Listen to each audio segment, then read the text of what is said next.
Lost and Found Cat.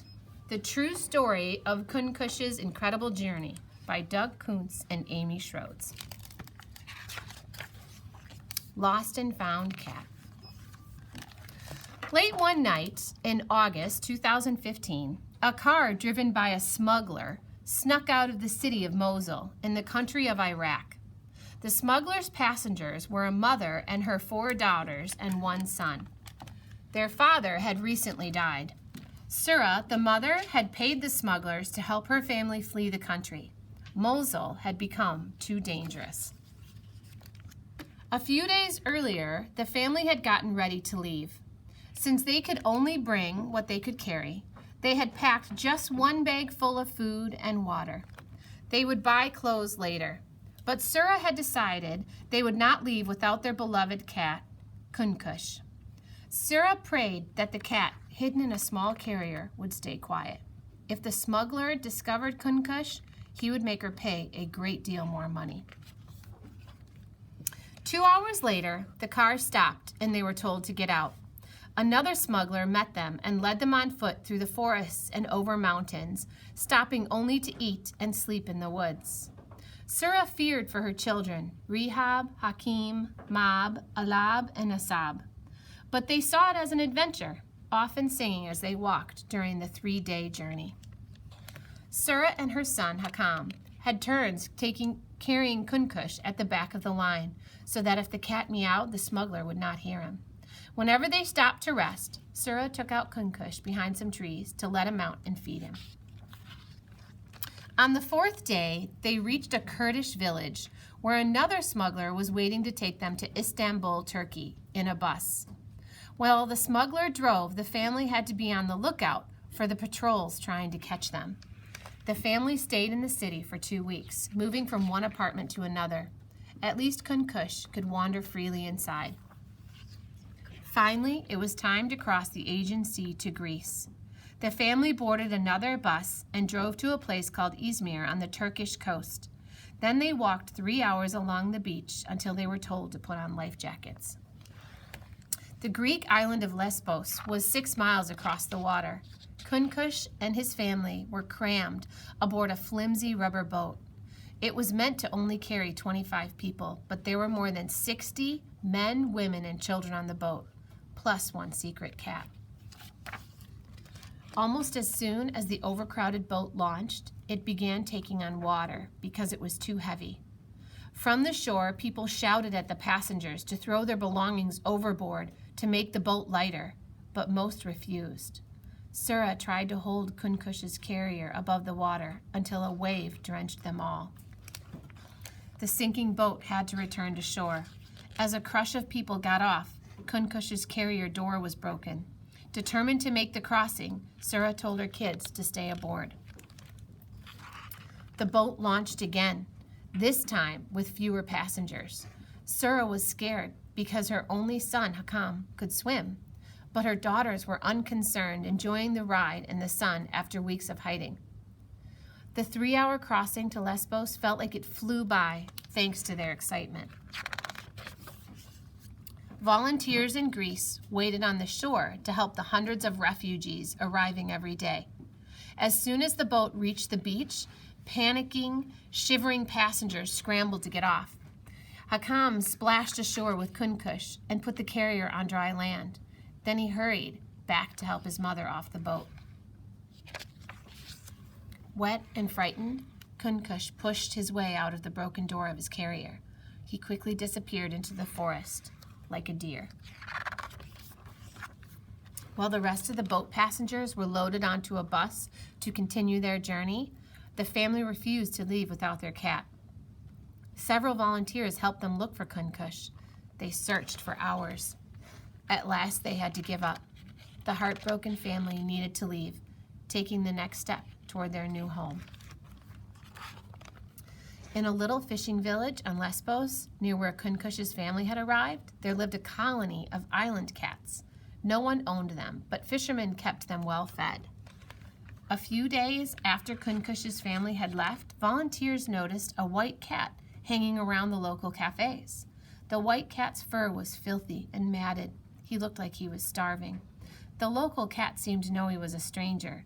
They hissed and spat and chased him away. One of the volunteers, Amy, told her friend and fellow volunteer, Ashley, about the cat she'd seen. Could this white cat be the one the family had lost? After questioning villagers and searching the island, Amy and Ashley found the white cat and took him to a local vet. Dr. Constantina shaved the cat's matted, filthy fur. She gave him his shots and other medicine. But this cat needed a name for now. Dr. Constantina suggested Dias to give him strength. Dias is the Greek name for Zeus, the king of the ancient Greek gods. The friends took Dias back to Amy's apartment. His shaved fur was still full of sand and bugs. Amy bathed and scrubbed him until he was clean. 5 minutes after his bath, the exhausted cat collapsed, face down, mid-meow, and slept. Dias stayed with Amy for over a month.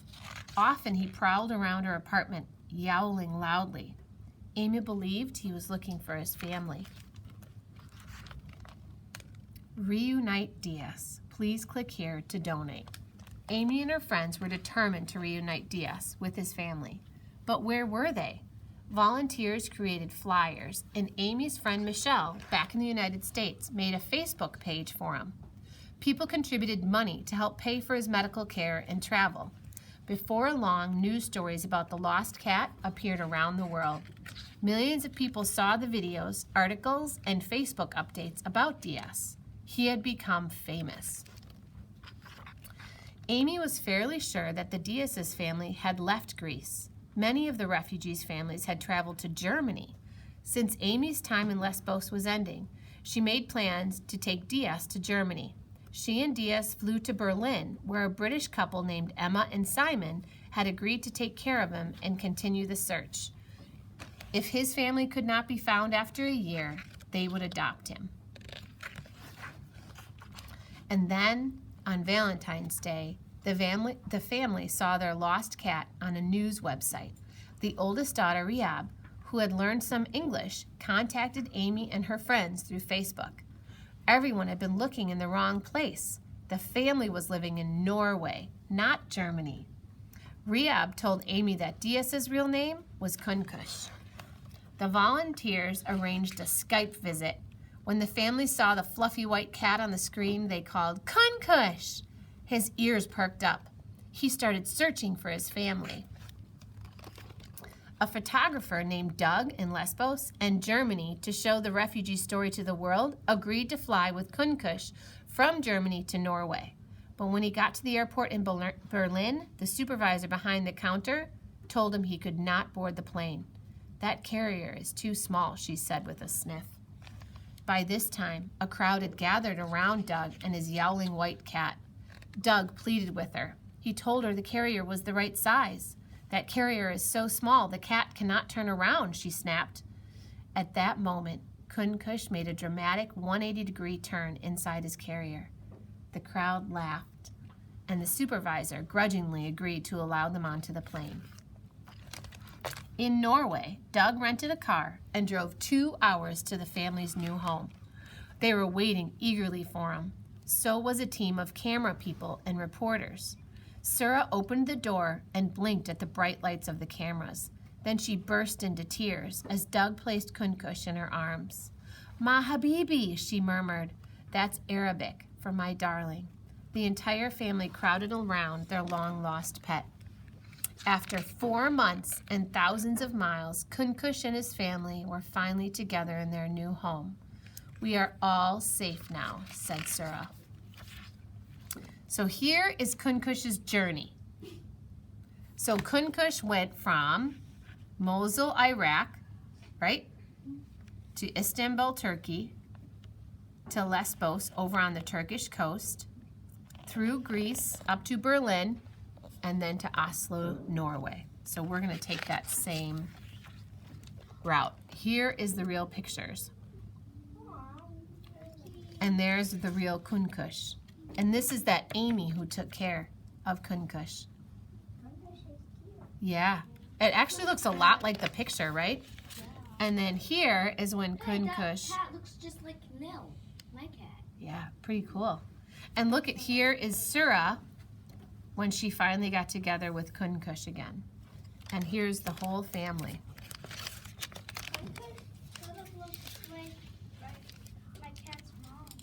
Oh, very cool. So that's the true story of